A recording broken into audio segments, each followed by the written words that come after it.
આજની તારીખે કૌશિક વેકરિયાના ઈશારે પોલીસ નાચી રહી છે. આ દુઃખદ બાબત છે. કૌશિકભાઈ વેકરિયા, તમે કરેલા કર્મ તમને નડશે. કે કેરીના ટોપલામાં એક કેરી ખરાબ હોય તો એને સમયસર કાઢીને ફેંકી દેવી જોઈએ, નહીંતર આખો ટોપલો ખરાબ થાય. ભરતભાઈ તો એવું નિવેદન આપ્યું હતું કે આમાં કોઈ રાજકારણ ન કરવું એમ દીકરી મુદ્દે. ભરતભાઈ સુતરિયા હોય કે જનકભાઈ ચલાવ્યા હોય, કસવાલા હોય, જેવી કાકડિયા હોય, અમરેલી જિલ્લાના 5 ધારાસભ્યો અને 1 સાંસદ દીકરી વિશે એક શબ્દ બોલતા નથી. એનો મતલબ એવો છે કે આ પણ સમાજના ગુનેગાર છે. બંગડી પહેરાવવાનો કાર્યક્રમ ખરેખર કૌશિકભાઈ વેકરિયા માટે હતો, પણ એક સ્ત્રીનો શણગાર પર બંગડી છે. આ બંગડી કૌશિક વેકરિયાને પહેરાવી અને ખરેખર એ બંગડીની પણ ઇજ્જત આબરૂ ઝેકાય છે, એને કલંક લાગત. અરવિંદભાઈ, તમે માનો છો કે લેટર હતો એ સાચો જ હતો, આક્ષેપ કર્યા હતા એ સાચા જ હતા? આ લોકો ભ્રષ્ટાચાર વિરુદ્ધ બોલવા કોઈ તૈયાર નથી. લેટર કાર્ડની અંદર સ્પષ્ટ ઉલ્લેખ થયો છે કે કૌશિકભાઈ વેકરિયા નીચેથી માંડી ઉપર સુધી, એટલે કે સરપંચોથી માંડી નગરપાલિકા, તાલુકા પંચાયત, જિલ્લા પંચાયત, જ્યાં પણ રેતી કૌભાંડ હોય, દારૂ બાબત હોય, દરેક બાબતે દર મહિને 40 લાખ રૂપિયાનો હપ્તો લે છે. તો આના માટે જરૂરી છે કૌશિકભાઈ વેકરિયાનો નાર્કો ટેસ્ટ કરવામાં આવે. આ લેટર કાંડ તો એક બાનું છે સાહેબ, રાતોરાત સીએમ થઈ જવાની વાતું છે. આ જે આક્ષેપો લાગ્યા છે એમની ઉપર, ખરેખર કૌશિકભાઈ વેકરિયા સાચા હોય તો ભૂગર્ભમાં ઉતરવાની જરૂર શું પડે? આજની સુધી દીકરી માટે એક શબ્દ નથી બોલ્યા.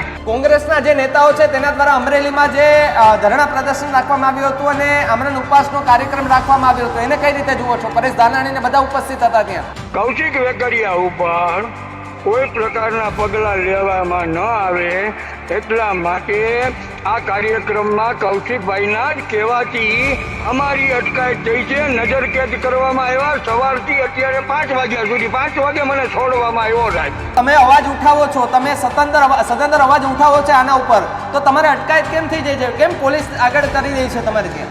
તારીખ 25/1/2025 ના રોજ ગુજરાત બંધનું એલાન કરવામાં આવે છે અને આ ગુજરાત બંધના એલાન દરમિયાન જે કઈ ઘટનાઓ બનશે એની જવાબદાર રાજ્ય સરકાર રહેશે. અમરેલીની અંદર લેટર કાંડને લઈને જે ભૂકંપ સર્જાયો હતો, જે વિવાદ સર્જાયો હતો, તેમાં દિવસે ને દિવસે નવા વળાંકો સામે આવી રહ્યા છે, વિરોધ થઈ રહ્યો છે, આંદોલનો પણ થયા છે, ત્યાં ધરણા પ્રદર્શન પણ કરવામાં આવ્યા છે. ભારતીય જનતા પાર્ટીના એ નેતાઓ કે જેમની સામે મોરચો માંડ્યો હતો, કે જે બોલવા માટે તૈયાર નહોતા, પરંતુ જ્યારે એ પાયલ ગોટી કે જેમને ખોટી રીતે કેસમાં ફસાવી અને પછી જેલમાં પૂરી દેવામાં આવી હતી ને 4 દિવસ બાદ 15,000ના બોન્ડ સાથે એમને જામીન મંજૂર થયા અને પછી જેલની બહાર આવતાની સાથે જ ભારતીય જનતા પાર્ટીના અમુક નેતાઓ કે જે બોલવા લાગ્યા હતા અને પછી એમની જે પ્રતિક્રિયાઓ સામે આવી હતી, એ નેતાઓના નામ તો ઘણા બધા છે, પરંતુ અત્યારે હું ખાલી નેતાઓ કહું છું. પરંતુ આજના એ સમાચાર હતા કે અમરેલીના અને કૌશિક વેકરિયાના ગામની અંદર વિરોધ પ્રદર્શન થવાનું હતું. બંગડી પહેરામણીનો કંઈક કાર્યક્રમ રાખવામાં આવ્યો હતો. અરવિંદભાઈ મારી સાથે જોડાય છે, સામાજિક આગેવાન, એમની સાથે સીધી ચર્ચા કરીએ. અરવિંદભાઈ, સ્વાગત છે ન્યૂઝ રૂમ ગુજરાતમાં. અરવિંદભાઈ, જે રીતે આખી ઘટના બની અને આજે કૌશિકભાઈ વેકરિયાના ગામમાં વિરોધ પ્રદર્શન રાખવામાં આવ્યું હતું અને તમારી કદાચ અટકાયત પણ થઈ ગઈ હોવાના સમાચાર સામે આવ્યા હતા, કઈ રીતે જુઓ છો? અરે, મારા નિવાસ સ્થાનેથી જેવા બહાર નીકળ્યા તેવી જ લાઠી પોલીસ આવી ગઈ અને અમને લાઠી પોલીસ સ્ટેશન લઈ જવામાં આવ્યા. ઘણી સમજાવટ કરી કે ભાઈ આ જે પ્રોગ્રામ છે એ અમરેલી તાલુકાના રૂરલ પોલીસ સ્ટેશનમાં અંડરમાં આવે છે. આપ તમે શું કામ અમને હેરાન કરો છો? અને આ તો એક ન્યાયની લડાઈ છે. આ ક્યાં કોઈ આંદોલન કરવા જઈ રહ્યા છે કે કઈ માથાકૂટ થવાની છે કે કોઈ મારામારી કરવાની છે? કોઈ વસ્તુ નથી. શાંતિ પ્રિય બંગડી મનોરથ કાર્યક્રમ દેવરાજીયા મુકામે કરવાનો હતો. સવારે 9 થી સાંજે 5 વાગ્યા સુધી શાંતિથી બેસવાનું હતું. કૌશિકભાઈ વેકરિયા બંગડી પહેરવા આવે તો ઠીક છે, ન આવે તો ઠીક છે. આજની તારીખે કૌશિક વેકરિયાના ઈશારે પોલીસ નાચી રહી છે. આ દુઃખદ બાબત છે. કૌશિકભાઈ વેકરિયા, તમે કરેલા કર્મ તમને નડશે. ભારતીય જનતા પાર્ટીના મહુડી મંડળને મારી 2 હાથ જોડીને પ્રાર્થના છે કે કેરીના ટોપલામાં એક કેરી ખરાબ હોય તો એને સમયસર કાઢીને ફેંકી દેવી જોઈએ, નહીંતર આખો ટોપલો ખરાબ થાય. સમાજ બધી નજરે જોતો હોય છે. આખા ગુજરાતનો સમાજ અત્યારે શાંતિ હાથ ઉપર હાથ રાખીને બેઠો છે. એટલે એનો મતલબ એવો નથી કે કૌશિકભાઈ વેકરિયા તમે તમારી મનમાની કરો. હવે તમારી મનમાની નહીં ચાલે. ભારતીય જનતા પાર્ટીના મૌની મંડળને પણ મારી ફરીવાર પ્રાર્થના છે, કૌશિકભાઈ વેકરિયાને તેના તમામ પદ ઉપરથી આજીવન દૂર કરવા જોઈએ. અને એના લીધે એક દીકરીની સાથે અન્યાય થયો છે, 3 પોલીસ કોન્સ્ટેબલ સાથે અન્યાય થયો છે. આ ચલાવી ન લેવાય. અને રોકવા માટે મારી જેવા સામાજિક આગેવાનને તમે કેટલીક વાર રોકશો. એટલા માટે હવે તારીખ 25/1/2025 ના રોજ ગુજરાત બંધનું એલાન કરવામાં આવે છે. અને આ ગુજરાત બંધના એલાન દરમિયાન જે કઈ ઘટનાઓ બનશે એની જવાબદાર રાજ્ય સરકાર રહેશે. આખો કાર્યક્રમની રૂપરેખા શું હતી? કેટલી બંગડીઓ લઈ જવામાં આવી હતી ને કોને પહેરાવવાની હતી બંગડીઓ? બંગડી પહેરાવવાનો કાર્યક્રમ ખરેખર કૌશિકભાઈ વેકરિયા માટે હતો, પણ એક સ્ત્રીનો શણગાર પર બંગડી છે. આ બંગડી કૌશિક વેકરિયાને પહેરાવી અને ખરેખર એ બંગડીની પણ ઇજ્જત આબરૂ જે કાંઈ છે એને કલંક લાગત.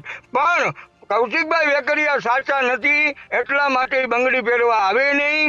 આવ્યા હોત તો એને બંગડી પહેરાવવાની પણ નહોતી. પણ સમાજને ખબર પડે કે કોણ સાચું ને કોણ ખોટું છે. દિલીપ રાય સાહેબને તપાસ સોંપવામાં આવી છે. ગઈકાલે પણ મેં કીધું હતું, આજે પણ હું કહું છું કે બહુ આનંદની વાત છે. કૌશિક વેકરિયા ને નાર્કો ટેસ્ટ કરવામાં આવે એટલે તમામ સચ્ચાઈ બહાર આવી જવાની છે. અન્ય અમરેલી જિલ્લા ભારતીય જનતા પાર્ટીમાં કોઈ વિખવાદ નથી, કોઈ વિવાદ નથી. જો વિવાદ હોત તો ભરત સુતરિયા સાંસદ તરીકે ચૂંટાણા ન હોત 2024માં સાહેબ. આ ફક્ત ને ફક્ત ઈરાદાપૂર્વક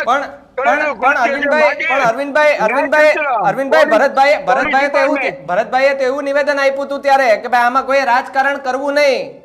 ભરતભાઈ સુતરિયા હોય કે જનકભાઈ ચલાવલિયા હોય, કસવાલા હોય, જેવી કાકડિયા હોય, અમરેલી જિલ્લાના 5 ધારાસભ્યો અને 1 સાંસદ દીકરી વિશે એક શબ્દ બોલતા નથી. એનો મતલબ એવો છે કે આ પણ સમાજના ગુનેગાર છે.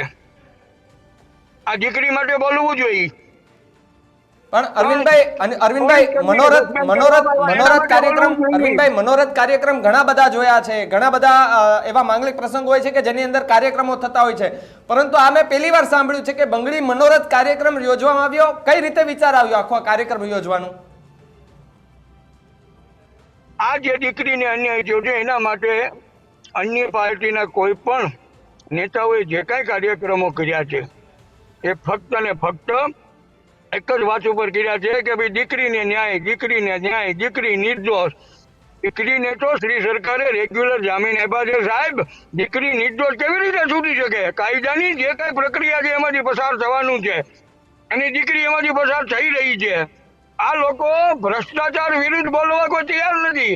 લેટર કાર્ડની અંદર સ્પષ્ટ ઉલ્લેખ થયો છે કે કૌશિકભાઈ વેકરિયા નીચેથી માંડી ઉપર સુધી, એટલે કે સરપંચોથી માંડી નગરપાલિકા, તાલુકા પંચાયત, જિલ્લા પંચાયત, જ્યાં પણ રેતી કૌભાંડ હોય, દારૂ બાબત હોય, દરેક બાબતે દર મહિને 40 લાખ રૂપિયાનો હપ્તો લે છે. તો આના માટે જરૂરી છે કૌશિકભાઈ વેકરિયાનો નાર્કો ટેસ્ટ કરવામાં આવે. આ લેટર કામ તો એક બાનું છે સાહેબ, રાતોરાત સીએમ થઈ જવાની વાતું છે. અરવિંદભાઈ, તમે માનો છો કે લેટર હતો એ સાચો જ હતો? આક્ષેપ કર્યા હતા એ સાચા જ હતા? અરે સાહેબ, આ જે આક્ષેપો લાગ્યા છે એમની ઉપર, ખરેખર કૌશિકભાઈ વેકરિયા સાચા હોય તો ભૂગર્ભમાં ઉતરવાની જરૂર શું પડે? આજની સુધી દીકરી માટે એક શબ્દ નથી બોલ્યા. પોલીસની દુરુપયોગ આજની તરીકે કરે છે. પોલીસને મોર જેમ નાચે 18 મહિનાના ટહુકા એવી રીતે નચાવે છે આજની તારીખે. પણ આજે કોંગ્રેસ કરી રહ્યા છે સાહેબ. કોંગ્રેસના જે નેતાઓ છે તેના દ્વારા અમરેલીમાં જે ધરણા પ્રદર્શન રાખવામાં આવ્યું હતું અને આમરણ ઉપવાસનો કાર્યક્રમ રાખવામાં આવ્યો હતો, એને કઈ રીતે જુઓ છો? પરેશ ધાનાણી ને બધા ઉપસ્થિત હતા ત્યાં. પાટીદાર સમાજના દરેક નેતાઓ શોભાના ગાંઠિયા સમાન છે. માનનીય દિલીપભાઈ સંઘાણી સિવાય તમામે તમામ પોતપોતાની રીતે ચાલ્યા છે સાહેબ. દીકરીને ન્યાય અપાવવા માટે કોઈ આવ્યું નથી. પોતાનું પદ પ્રતિષ્ઠા જળવાઈ રહે એટલા માટે પાટીદાર સમાજના ચૂંટાયેલા પ્રતિનિધિઓ હોય, સમાજના પ્રતિનિધિઓ હોય, આજની તારીખે બધાય પોતપોતાના નામ કમાવા માટે મેદાનમાં આવ્યા હતા. હું તો એવું કહું છું કે ખરેખર આ ન થવું જોઈએ. સર્વ સમાજ, પાટીદાર સમાજ સિવાયના જે કોઈ નેતાઓ, જે કોઈ વ્યક્તિઓ આવ્યા એ દીકરી માટે બોલ્યા છે સાહેબ, અને દીકરીને ન્યાય મળવો જોઈએ, મળવો જોઈએ ને મળવો જોઈએ. અન્ય પોલીસ ડિપાર્ટમેન્ટમાં કૌશિકભાઈ વેકરિયાના કહેવાથી 3 વ્યક્તિઓના ભોગ લેવાના છે. જેમાં દીકરી એક ચિઠ્ઠીની ચાકર હતી, એમ કર્મચારીઓ પણ એક દીકરી એક ચિઠ્ઠીના ચાકર જ છે. એમને શું કામ સસ્પેન્ડ કરવાના? પણ અનિરુદ્ધભાઈ, મારું એટલે પણ સમજવું છે કે જ્યારે પોતાની ઉપર કોઈ વાત આવે અથવા તો પોતાની દીકરી અથવા તો પોતાની કોઈ એવી દીકરી ઉપર એવી વાત આવે ત્યારે પણ આવી જ રીતે આવા નેતાઓ ચૂપ રહેશે? અરે સાહેબ, એ તો જયારે માથે આવે ત્યારે ખબર પડે ને. અત્યારે તો હવની રીતે હવ આનંદ કરે છે. રૂપાલા સાહેબ જે આયે જરૂર તંદુરસ્ત આયે કે દીકરી સાથે અન્યાય થયો છે. સાહેબ અત્યાર સુધી તમે ક્યાં હતા? તમે પણ એક દીકરીના બાપ છો. આ પીડા તમને અનુભવ કેમ મોડો થયો?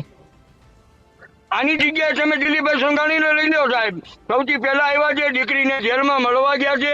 દીકરીને કાયમિક માટે કોઈ તકલીફ ન પડે એટલે મધ્ય સહકારી બેંકમાં નોકરી માટે તાત્કાલિક મિટિંગ બોલાવી એમનો ઓર્ડર પાસ કરવામાં આવે છે.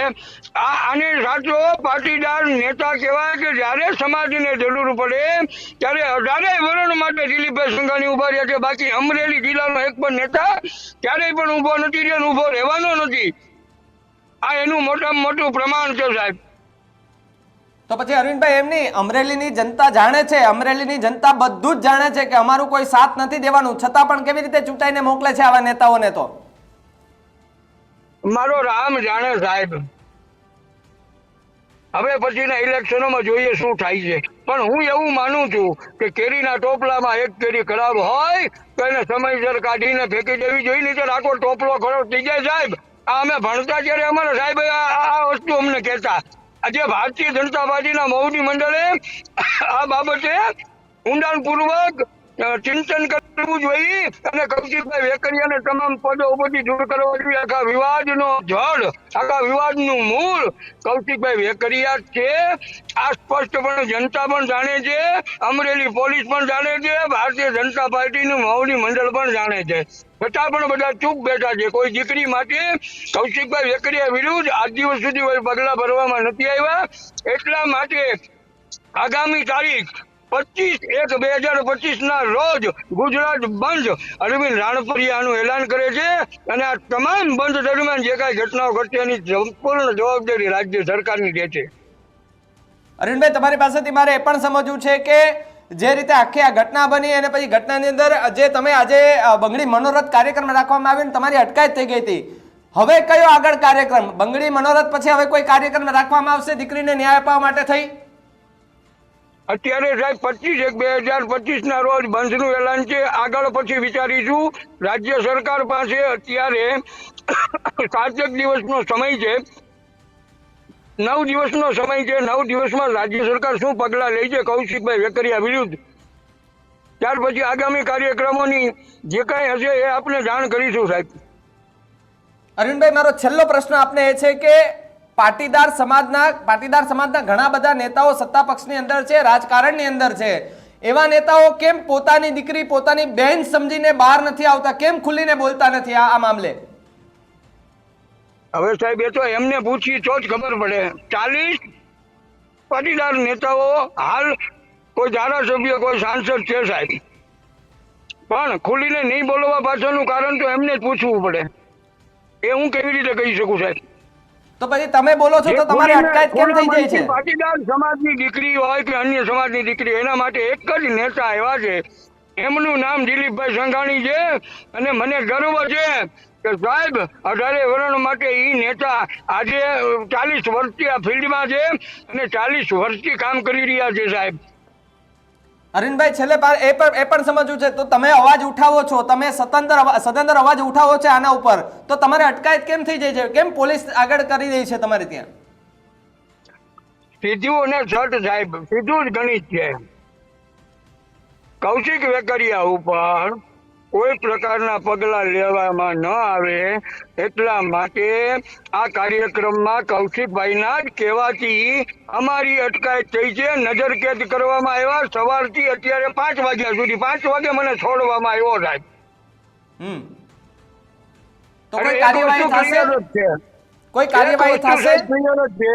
કે સંપૂર્ણ લેટર કાંડના માસ્ટર ઓફ માઇન્ડ કૌશિકભાઈ વેકરિયા જ છે, તો જ અટક થાય, નહીં તો શું કામ અટક થાય? સત્ય માટે તો માણસ મરી પાય, એની બદલે જે સત્ય માટે લડે છે એને પકડવામાં આવે, એને નજરબંધ કરવામાં આવે. પોલીસ સ્ટેશનમાં સવારથી સાંજ સુધી મને બેસાડી રાખવામાં આવ્યો સાહેબ. પોલીસે મંજૂરી ના આપી, કલેક્ટરે મંજૂરી ન આપી, સીએમએ મંજૂરી ના આપી, ગુજરાત રાજ્યના ડીજીપી વિકાસ સાહેબે પણ મંજૂરી ન આપી. આ બધા પાસે મેં લેખિતમાં મંજૂરી માગી છે, મારી પાસે પુરાવા પણ છે. મંજૂરી નહીં આપવા પાછળનું કારણ પણ કૌશિકભાઈ વેકરિયા જ હોઈ શકે, કારણ કે આખી મેટર જ એમને આધારિત છે સાહેબ. એમની ઉપર આક્ષેપો લાગ્યા છે, એ આક્ષેપો સાચા છે એનો મતલબ સ્પષ્ટ છે. કૌશિકભાઈ વેકરિયા સાચા હોય તો ભૂગર્ભમાં ઉતરવાની શી જરૂર છે? અમરેલીની રાજકમલ ચોકમાં આવે, હું જાઉં છું. પણ એકવાર આની પહેલા પણ એકવાર રાજકમલ ચોકમાં તો આની પહેલા પણ એકવાર એમને ચેલેન્જ આપી હતી, ત્યારે તો આવ્યું નહીં. તો તમારી ચેલેન્જ સ્વીકારશે હવે? સાહેબ ગુનેગાર જ ચેલેન્જ ન સ્વીકારી શકે. સાચો માણસ તો સાહેબ એના રૂવાડા ઉભા થઈ જાય તમે ચેલેન્જ મારો એટલે. જી, પડદા પાછળના માસ્ટર ઓફ માઇન્ડ કૌશિકભાઈ વેકરિયા હોય એવું અત્યારે ગુજરાતની જનતા માની રહી છે, કારણ કે ભૂગર્ભમાં ઉતરવાનું કારણ સ્પષ્ટ છે. મારે ભૂગર્ભમાં ક્યારે ઉતરવું પડે? પોલીસ કે અન્યથી ડિપાર્ટમેન્ટથી મારે બીવું શું કામ પડે? જનતાથી મારે બીવું શું કામ પડે? જે જનતાએ મને વોટ આપ્યો છે એટલે કે કૌશિકભાઈને, તો કૌશિકભાઈ જનતા સામે આવવું જોઈએ. પણ ભીનું સંકેલવા માટે પણ પ્રયત્નો થતા હોય, પણ મને ભરોસો છે રાય સાહેબ ઉપર કે રાય સાહેબ ભીનું ની સંકેલે ગુનેગારોને સજા કરશે. કૌશિક વેકરિયા ઉપરના જે આરોપો લાગ્યા છે, જો એ સાચા થાય તો એમની પર કેવી કાર્યવાહી કરવામાં આવે? તમારી પાસેથી છેલ્લે પણ સમજવું છે સાહેબ. એ તો પોલીસ નક્કી કરશે. એમનો વરઘોડો નીકળે જો આરોપ સાચા પડે તો પોલીસ નક્કી કરશે એની વિરુદ્ધ કઈ કલમો લગાડવી, શું કાર્યવાહી કરવી. પણ અત્યારે તો મને એવું લાગે છે કે ભારતીય જનતા પાર્ટીના મોવડી મંડળે સૌ પ્રથમ કૌશિકભાઈ વેકરિયાને તમામ પદ ઉપરથી દૂર કરવા જોઈએ, જેથી કરીને નિલીપ રાય સાહેબને તપાસ કરવામાં સરળતા રહી. આજે અમારા બંગડી પેલામણી મનોરથ કાર્યક્રમમાં જેમ રોડા ઉભા કર્યા કૌશિકભાઈના કહેવાથી ત્યાં હોય, સ્વાભાવિક છે. આજે સવારથી સાંજ સુધી અમને બેસાડી રાખવામાં આવ્યા. કાલ સવારે રાય સાહેબ ઉપર પણ રાજકીય પ્રેશર આવી શકે. માટે ભારતીય જનતા પાર્ટી મોવડી મંડળે કૌશિકભાઈ વેકરિયાને તમામ પદોથી દૂર કરવા જોઈએ, ત્યારે સાચી તપાસને દિશા મળશે એવું મારું માનવું છે. અરવિંદભાઈ, ખૂબ ખૂબ આભાર અમારી સાથે જોડાવા બદલ ને આખી આ ચર્ચા કરવા બદલ. તો જે રીતે બંગડી મનોરથ કાર્યક્રમ રાખવામાં આવ્યો હતો ને એ કાર્યક્રમ શરૂ થાય પહેલા જ પોલીસે અટકાયત કરી લીધી હતી, કારણ કે મંજૂરી નહોતી આપવામાં આવી. પરંતુ 25 તારીખની વાત છે કે 25 તારીખે બંધનું એલાન રાખવામાં આવ્યું છે, અને જે બીજા અન્ય જે લોકો છે કે જે પાયલ ગોટીના સમર્થનમાં આવી રહ્યા છે કે એમને ન્યાય મળે, એ ન્યાય માટે થઈને 25 તારીખના રોજ બંધનું એલાનની અહીંયાથી જે છે તે જાહેરાત કરવામાં આવી છે. હવે ત્યારે એ જોવાનું રહ્યું કે પાયલ ગોટી કે જેમની મુલાકાત ભારતીય જનતા પાર્ટીના નેતાઓ સાથે પણ થઈ છે, એવા સમાચાર પણ આજે સામે આવ્યા હતા. પરંતુ હવે સમય આવતા જ ખબર પડશે કે આ મુદ્દે નવો કયો વળાંક ક્યારે આવે છે અને નવો વળાંક શું નવું લઈને આવે છે. આ મુદ્દે તમારું શું માનવું છે અમને કમેન્ટ કરીને ખાસ જણાવજો. નમસ્કાર.